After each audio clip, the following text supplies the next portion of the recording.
উন্নত জীবনের আশায় বিভোর অভিবাসীদের কাছে এখন আর আমেরিকান ড্রিম বা যুক্তরাষ্ট্রের স্বপ্ন আগের মতো আকর্ষণীয় নয়।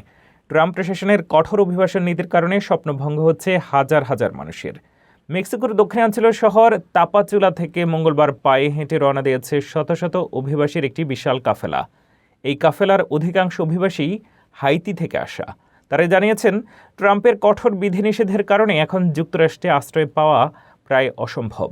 29 বছর বয়সী হাইতিয়ান অভিবাসী জেরি গ্যাব্রিয়েল সরাসরি বলছেন, যুক্তরাষ্ট্র এখন আমাদের জন্য আর কোনো অপশন নয়। দীর্ঘ সময়ে তাপাচুলায় আটকে থেকে কাজের অভাব এবং আশ্রয় প্রার্থনার কোনো সদুত্তর না পেয়ে তারা এখন মেক্সিকো সিটি, মন্টেরি বা টিজুয়ানার মতো বড় শহরগুলোতে ভাগ্য বদলাতে চান।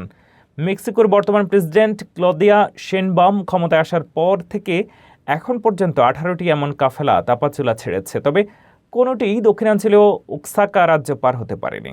বর্তমানে মেক্সিকোর আশ্রয়ের আবেদনকারীদের 4 ভাগের 1 ভাগই হাইতির নাগরিক।